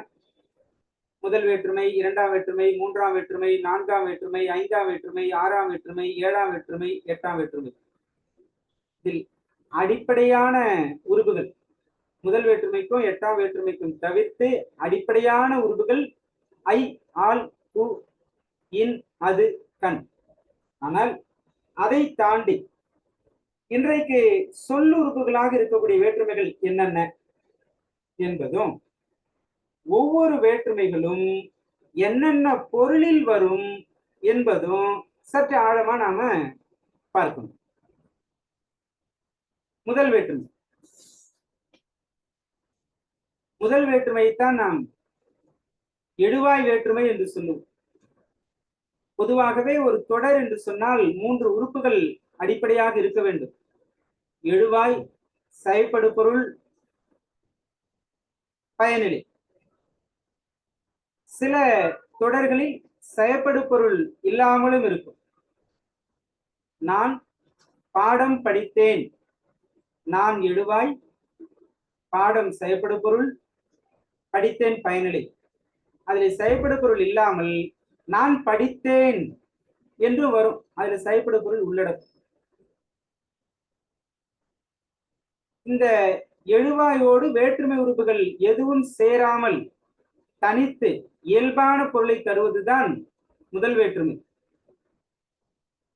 இந்த முதல் வேற்றுமைக்கு எழுவாய் வேற்றுமை, பெயர் வேற்றுமை என்கிற வேறு பெயர்கள் எல்லாம் உண்டு. அடுத்து இரண்டாம் வேற்றுமை. இரண்டாம் வேற்றுமை உறுப்பு ஐ. ஆக கபிலர் பாணரை புகழ்ந்தார், கபிலர் பரணரை புகழ்ந்தார், கபிலரை பரணர் புகழ்ந்தார்.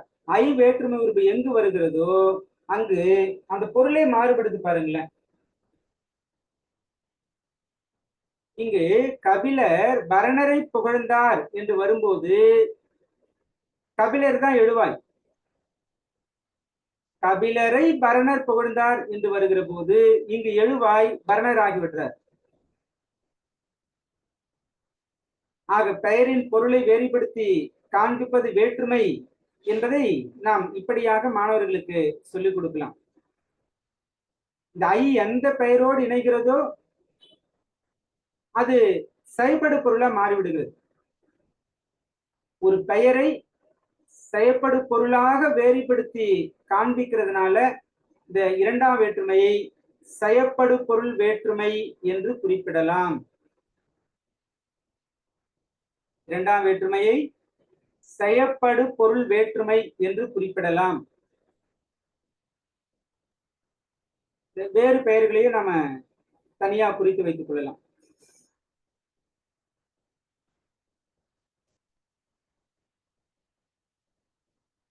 அடுத்தது இந்த இரண்டாம் வேற்றுமை என்னென்ன பொருளில் வரும்? 6 பொருளில் வரும். இரண்டாம் வேற்றுமை 6 பொருளில் வரும். ஆக்கல், அழித்தல், அடைதல், நீத்தல், ஒத்தல், உடைமை. 6 பொருள்ல வரும்.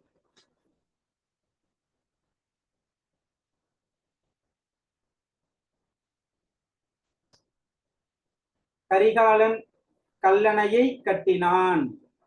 இது ஆக்குதல். கல்லணையை கட்டினான். அதுவே பெரியார் மூட நம்பிக்கைகளை ஒழித்தார். இது அழித்தல், நம்பிக்கை ஒழிக்கிறார். கோவலன் மதுரையை அடைந்தான். இது அடைதல். காமராசர் பதவியை துறந்தார். இங்கே துரத்தல், நீத்தல். தமிழ் நமக்கு உயிரை போன்றது. இது ஒத்தது, இது போன்றது. வள்ளுவர் பெரும் புகழை உடையவர். ஆக இரண்டாம் வேற்றுமை என்பது 6 பொருளில் வரும். இந்த இரண்டாம் வேற்றுமையை செயற்படு பொருள் வேற்றுமை என்றும் நாம் குறிப்பிடுவோம். ஆக்கல், அழித்தல், அடைதல், நீத்தல், ஒத்தல், உடைமை. இந்த 6 பொருள்ல வரும். மூன்றாம் வேற்றுமைக்குள் பயணிக்கலாம். மூன்றாம் வேற்றுமை உறுப்புகள் 4. ஆள், ஆண், ஒடு, ஓடு. ஆள், ஆண், ஒடு, ஓடு.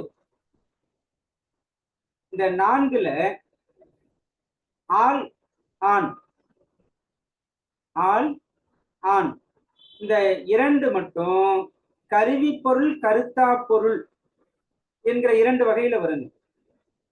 கருவி பொருள் கருத்தா பொருள் என்கிற 2 வகையில் வரும். இந்த கருவி பொருள் தான் முதற்கருவி, துணை கருவி என்று 2 வகைப்படும்.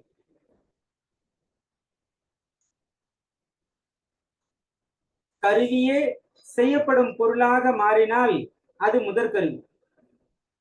இப்போ மரத்தால் சிலை செய்தான், மரத்தால் சிலை செய்தான். இங்க மரத்தால் சிலை செய்தான் அந்த கருவியே செய்யப்படும் பொருள். இரண்டாவது பாருங்க, ஒன்றை செய்வதற்கு துணையாக இருப்பது துணை கருவி. கருவி பொருள் என்று பார்த்தோம் இல்லைங்களா, அதைத்தான் முதற்கருவி துணை கருவி என்று பார்க்கிறோம். அதில் முதற்கருவி கருவியே செய்யப்படும் பொருளாக அமைவது, ஒன்றை செய்வதற்கு துணையாக இருப்பது துணை கருவி. இங்க உளியால் சிலை செய்தான், உளியால் சிலை செய்தான் என்றால் உளியிலேயே உளி என்கிற கருவியை கொண்டு ஒரு சிலையை செய்கிறார். அந்த சிலையை மரத்தில் தான் வடிக்கிறார். அந்த மரத்தில் சிலை வடிப்பதற்கு உளி என்பது ஒரு துணை கருவியாக இருக்கிறது. சரி, கருவி பொருள் கருத்தா பொருள்ல கருவி பொருள் பார்க்கிறோம். அடுத்து கருத்தா பொருள். இந்த கருத்தா பொருள் ஏவுதல் கருத்தா, ஏற்றுதல் கருத்தா என 2 வகைப்படும். ஏவுதல் கருத்தா, ஏற்றுதல் கருத்தா. ஏவுதல் அப்படின்னா ஒரு செயலை அடுத்தவர்களை செய்ய வைப்பது. ஏற்றுதல் என்றால் நாமே அந்த செயலை செய்வது. இங்க பாருங்க, பிறரை செய்ய வைக்கிற அந்த ஏவுதல் கருத்தா. கரிகாலனால் கல்லணை கட்டப்பட்டது, கரிகாலனால் கல்லணை கட்டப்பட்டது. கரிகாலனே போயிட்டு நேரடியா அந்த கல்லு மண்ணை வச்சு கட்டல, அவர் ஆணையிட்டார், அவர் ஏவினார், அதை மற்றவர்கள் செயல்படுத்தினார்கள். ஆக இது ஏவுதல் கருத்து. இங்க பாருங்க, சேக்கிழாரால் பெரிய புராணம் இயற்றப்பட்டது. இங்கே இயற்றியவரே, ஒரு செயலை செய்தவரே சேக்கிழார் தான். அதனால இது ஏற்றுதல் கருத்தா.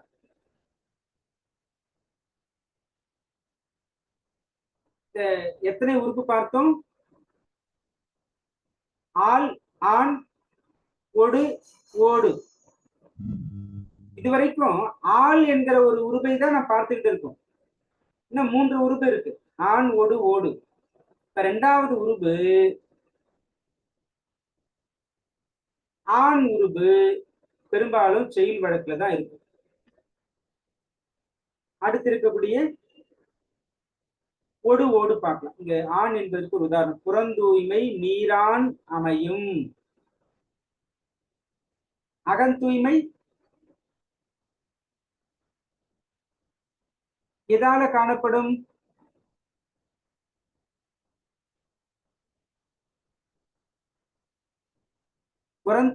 புறந்தூய்மை நீரால் அமையும். அகந்தூய்மை எதால் அமையும்?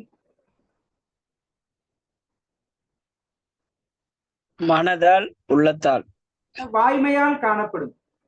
மனதால், உள்ளத்தால். சரி, உண்மையா? இந்த ஒடு, ஓடு இவை இந்த 3ஆம் வேற்றுமை உறுப்புகள் உடனிகழ்ச்சி பொருள்ல வரும். ஒடு, ஓடு உடனிகழ்ச்சி பொருள்ல வரும்.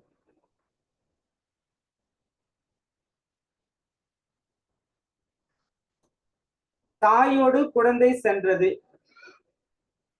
அமைச்சரோடு அலுவலர்கள் சென்றனர். இங்கே ஒடு, ஓடு என்பதை பார்க்கிறோம். ஆக 3ஆம் வேற்றுமை உறுப்புகள் 4. ஆள், ஆண், ஒடு, ஓடு. கருவி பொருள் கருத்தா பொருளில் வரும் வேற்றுமை 3ஆம் வேற்றுமை. முதற்கருவி துணை கருவி என்று அந்த கருவி பொருளே 2 வகைப்படும். கருத்தா என்பதும் ஏவுதல் கருத்தா ஏற்றுதல் கருத்தா என்று 2 வகைப்படும். அதே போல உடனிகழ்ச்சி பொருளில் வரும் வேற்றுமை உருபுகள் எவை? ஒடு ஓடு. உடனிகழ்ச்சி பொருளில் வரும் வேற்றுமை எத்தனையாவது வேற்றுமை? 3ஆம் வேற்றுமை.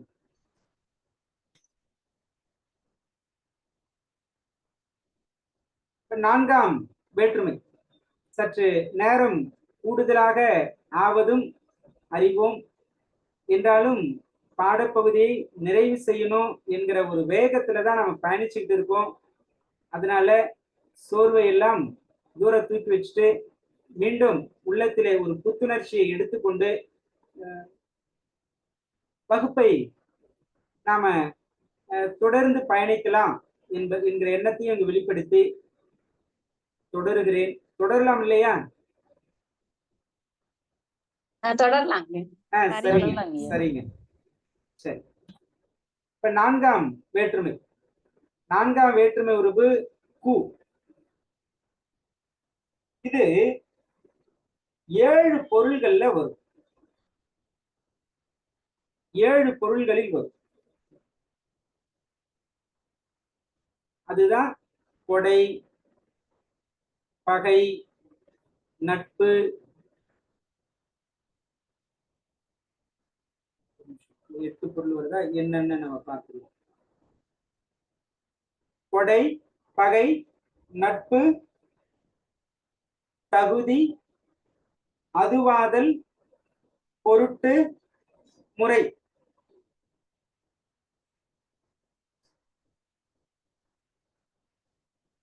அதோடு எல்லை.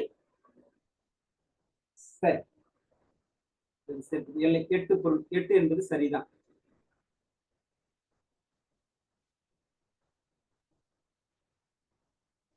மூல நூலில் 8 தானே இருக்கு, கையில வச்சிருக்கீங்களா?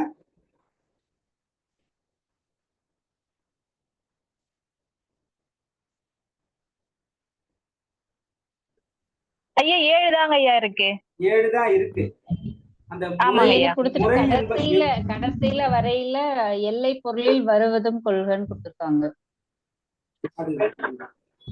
முதல்ல 7 கொடுத்துட்டு அதற்கு பொருட்டு 1 வரும்னு நினைக்கிறேன்.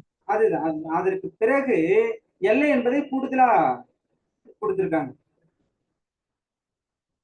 சரி சரி. ஆக என்றாலும் எல்லை என்பதும் 4ஆம் வேற்றுமை உரிய பொருளை தான் வருதுங்க.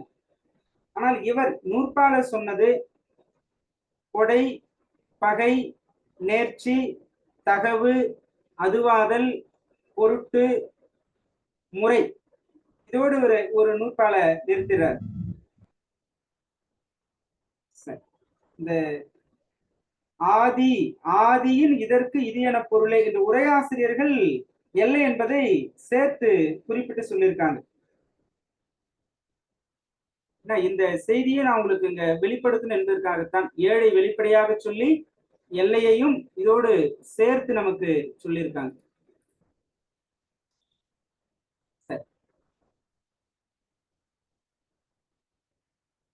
முல்லைக்கு தேர் கொடுத்தான், இது கொடை பொருள். புகை மனிதனுக்கு பகை, இது பகை பொருள். கபிலருக்கு நண்பர் பரணர், இது நட்பு. கவிதைக்கு அழகு கற்பனை, இது தகுதி. தயிருக்கு பால் வாங்கினேன், இதற்கு அதுவாதல். தமிழ் வளர்ச்சிக்கு பாடுபட்டார், தமிழ் வளர்ச்சியின் பொருட்டு. முறை செங்குட்டுவனுக்கு தம்பி இளங்கோ. ஆக எல்லை தமிழ்நாட்டுக்கு கிழக்கு வங்கக்கடல். இந்த எல்லை என்பது அடுத்து ஒரு வேற்றுமைக்கும் வரும், அடுத்த வேற்றுமைக்கே வரும். அடுத்துன்னா 5ஆம் வேற்றுமைக்குரிய ஒன்றாகவும் எல்லை வரும். சரி, வேற்றுமை மயங்கியல் என்கிற நிலையில அது விரிவா சொல்லுவாங்க.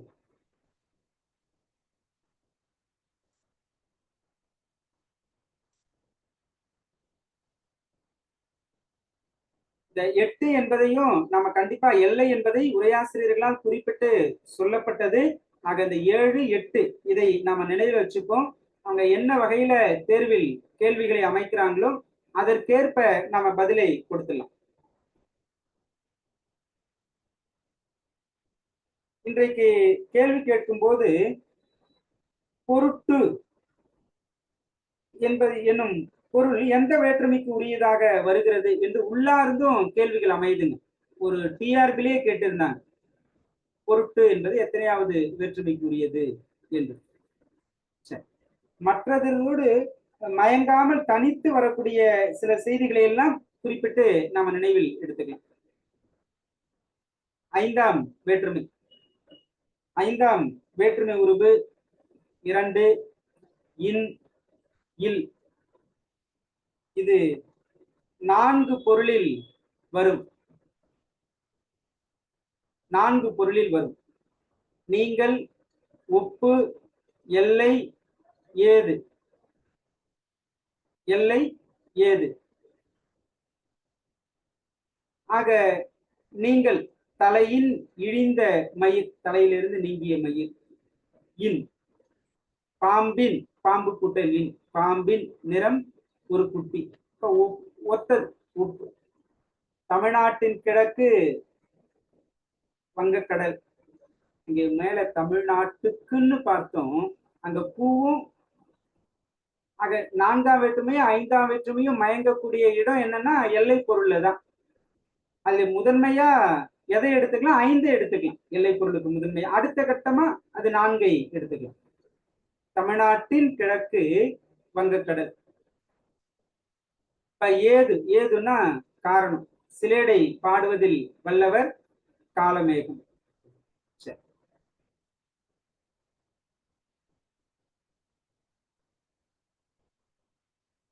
கல்வியில் பெரியவன் கம்பன். அதுவும் காரணத்தின் அடிப்படையில தான் சொல்றோம். ஏது. 6ஆம் வேற்றுமை. 6ஆம் வேற்றுமை உருவுகள் 3ஐ குறிப்பிடலாம். அது, ஆது, ஆ என்றும் குறிப்பிடப்படுகிறது. அது, ஆது, இது 2 தான் முதன்மை. நன்னுளார் வெளிப்படையாக சொன்னது அது, ஆது என்கிற 2 தான். இதற்குரிய சிறப்பு என்னன்னா உரிமை பொருளில் வரும் வேற்றுமை 6ஆம் வேற்றுமை. உடனிகழ்ச்சி பொருளில் வரும் வேற்றுமை எத்தனையாவது வேற்றுமை? உடனிகழ்ச்சி 3ஆம் வேற்றுமை. செயற்படு பொருள் வேற்றுமை என்பது 2ஆம் வேற்றுமை. 2ஆம் வேற்றுமை. சரி, இந்த 6ஆம் வேற்றுமை உரிமை பொருளில் வரும். அந்த உரிமை பொருளும் தற்கிழமை, பிரிதின் கிழமை என்றெல்லாம் வேறுபடுத்தி சொல்லப்படுவதும் உண்டு. குறிப்பாக ராமனது வில் உரிமை, ராமனுக்கு உரியது. நண்பனது கை அவனுக்கு உரிமையானது. ஆக உரிமை பொருளில் வரக்கூடியது.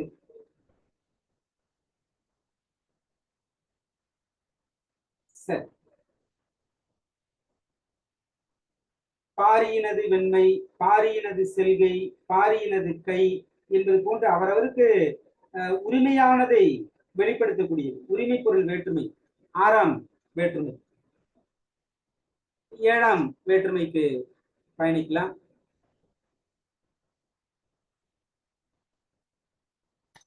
7ஆம் வேற்றுமை உருவு அடிப்படையாக கண். கண் என்பது இங்கு சினை கிடையாது, இடம். இடம்.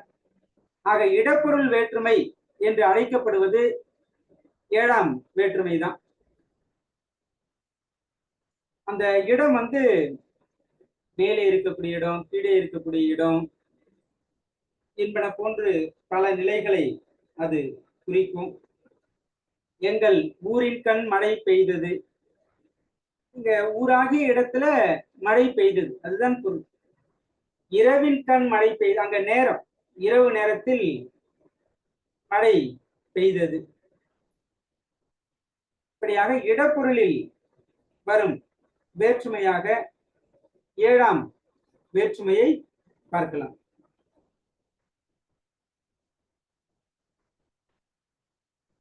இந்த 7ஆம் வேற்றுமைக்குரிய உருபு அது அறுவகை பெயருக்கும் உரியதாகவே வரும். பொருள், இடம், காலம், சினை, குணம், துடில், இந்த 7 நிலையிலும் 7ஆம் வேற்றுமை உருபு வெளிப்படுவது உண்டு. இந்த 7ஆம் வேற்றுமை உருவாக நன்னூலார் 28 உருபுகளை குறிப்பிடுகிறார். 28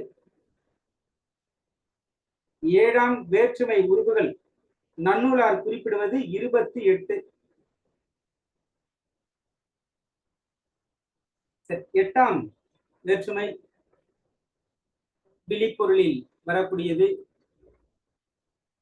இதில் படர்க்கையாக இருக்கக்கூடிய ஒருவரை முன்னிலை பெயராக மாற்றி அழைப்பதுதான் விழி வேற்றுமை. இப்படியும் நாம கேள்வி அமைக்கலாம். படர்க்கை பெயரை முன்னிலை பெயராக மாற்றி அழைக்கும் வேற்றுமை 8ஆம் வேற்றுமை. இதற்கு தனியே உருவு இல்லை என்பதெல்லாம் நாம் அறிந்ததே. அண்ணன் என்பதை அண்ணா என்றும், ராமன் என்பதை ராமா என்றும், புலவர் என்பதை புலவரே என்றும் அழைப்பது. இந்த அட்டவணை மிக முக்கியமானது. இதை சுருக்க 8 வேற்றுமைக்கும் சுருங்க உங்களுக்கு தகவலை இங்கே கொடுத்திருக்கோம். முதல் வேற்றுமை எழுவாய் வேற்றுமை, அதற்கு உருபு கிடையாது. ஆனால் சொல்லுருபு என்று வருகிற போது ஆனவன், ஆவான், ஆகின்றவன் என்கிற அடிப்படையில் பொருள் பயனிலை தான். 2ஆம் வேற்றுமை உருபு ஐ, இதற்கு சொல்லுருபு கிடையாது. செயப்படு பொருள், பொருள் செயப்படு பொருள் தான். 3ஆம் வேற்றுமை உருபு ஆள், ஆண், ஒடு, ஓடு. இதனுடைய சொல்லுருபு கொண்டு, வைத்து, உடன், கூட. அவனோடு சென்றேன், அவனுடன் சென்றேன், அவன் கூட சென்றேன். இப்படி உடன், கூட இதெல்லாம் வரும். பொருள் கருவி பொருள், கருத்தா பொருள், உடனிகழ்ச்சி பொருள், 3 பொருள் இதற்குரியது. 4ஆம் வேற்றுமை உருபு பூ, இதனுடைய சொல்லுருபு ஆக, பொருட்டு, நிமிதம். இதனுடைய பொருள்கள் கொடை, பகை, நட்பு, தகுதி, அதுவாதல், பொருட்டு, முறை, எல்லை இவையெல்லாம். 5ஆம் வேற்றுமை உருபு இல், இன். இதனுடைய சொல்லுருபு இருந்து, நின்று, காட்டிலும், பார்க்கிலும் என்பன. இதனுடைய பொருள் நீங்கள், ஒப்பு, எல்லை, ஏது. 6ஆம் வேற்றுமை உருபு அது, ஆது, அ. சொல்லுருபு உடைய, பொருள் கிழமைப்பு, தற்கிழமை. 7ஆம் வேற்றுமை உருபு கண், இதற்கு சொல்லுருபு கிடையாது. பொருள் இடம், காலம் இவற்றை குறித்து வரும். 8ஆம் வேற்றுமைக்கு உருபு கிடையாது, சொல்லுருபு கிடையாது. பொருள் அழைப்பதுதான்.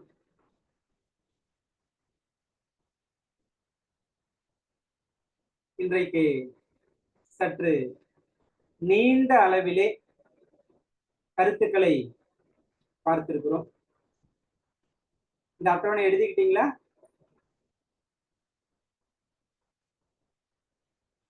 எழுதிட்டு இருக்கோங்க. சரி.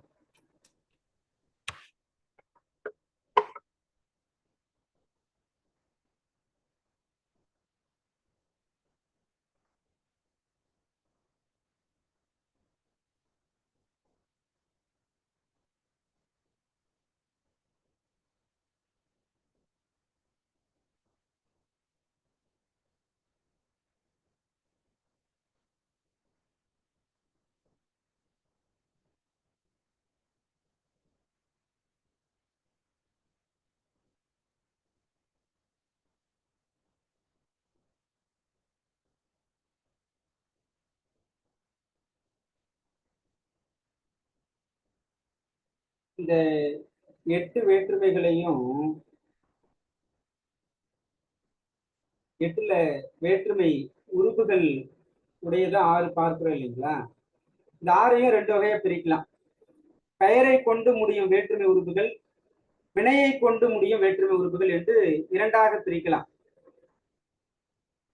பெயரை கொண்டு முடிகிற வேற்றுமை உறுப்புகள் 5 மற்றும் 6ஆம் வேற்றுமை உறுப்பு பெயரை கொண்டு முடியும். அது இந்த 5, 6 தவிர மற்ற வேற்றுமைகள் எல்லாம் வினையை கொண்டு முடியும். 5, 6 தவிர பிற வேற்றுமைகள் எல்லாம் வினையை கொண்டு முடியும். வினை என்று சொன்னா வினை என்று சொன்னால் செய்பவன், கருவி, நிலம், செயல், காலம், செயற்படு பொருள் ஆறையும் தருவதுதான் வினை. இதை அடுத்து வினை குறித்த செய்திகள் விளக்கமாகவும் பார்க்கிறது.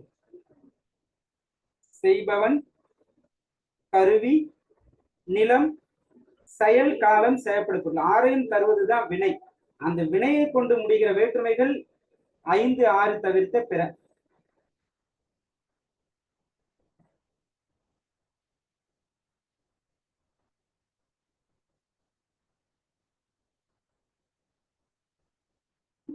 தெரிநிலை குறிப்பு அது ஏற்கனவே கூட நம்ம விளக்கம் பார்த்திருக்கோம். தெரிநிலை என்று சொன்னா அந்த 6மே வெளிப்படையா வரணும். இதுல செய்பவனை மட்டும் புலப்படுத்தி மற்றவையெல்லாம் மறைந்து வந்தால் அதை தான் குறிப்பு வினை என்று பார்க்கிறோம். இதையெல்லாம் அடுத்த வகுப்புகள்ல விளக்கமா நாம் பார்ப்போம். சரி, ஒரு 2 நிமிடம் இன்றைக்கு நடத்திய பாடங்களை எல்லாம் மீள்பார்வை செய்யுங்க.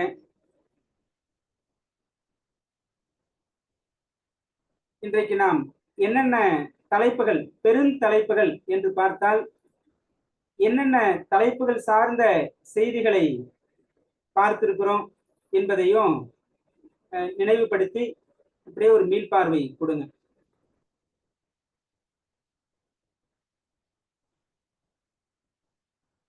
இன்றைய நம்முடைய வகுப்புல சொல்லிலக்கணம் துவங்கி அதிலே சொல்லதிகாரத்தில் இருக்கிற 5 இயல்கள் பற்றிய பெயர்களோடு திணை, பால், இடம், வழக்கு, முக்கியமா வழக்கு அது ஒரு பெருந்தலை. இயல்பு வழக்கு, தகுதி வழக்கு, பிறகு குறிப்பால் பொருளை உணர்த்துவன, சொல்லின் அந்த 10 வகைகள், பிறகு இந்த ஏர் சொல், திரிசொல், திசைச்சொல், வடசொல் என்பது பற்றிய விளக்கம், 12 நாடுகள், 18 நிலங்கள், பெயரினுடைய பல்வேறு வகையிலான வகைப்பாடுகள், பிறகு உயர்திணை பெயர்கள், ஆண்பால் பெயர்கள், பெண்பால் பெயர்கள், பலர்பால் பெயர்கள், அக்னை ஒன்றன்பால் பெயர்கள், பலவின்பால் பெயர்கள், பிறகு ஆகு பெயர், வேற்றுமை, இத்தனை செய்திகளை இன்றைக்கு நாம் பார்த்திருக்கிறோம். ஒரு 2 நிமிடத்தில் வினாக்கள் தொடரும். அனைவருக்கும் நன்றி. வாழ்க வளமுடன்.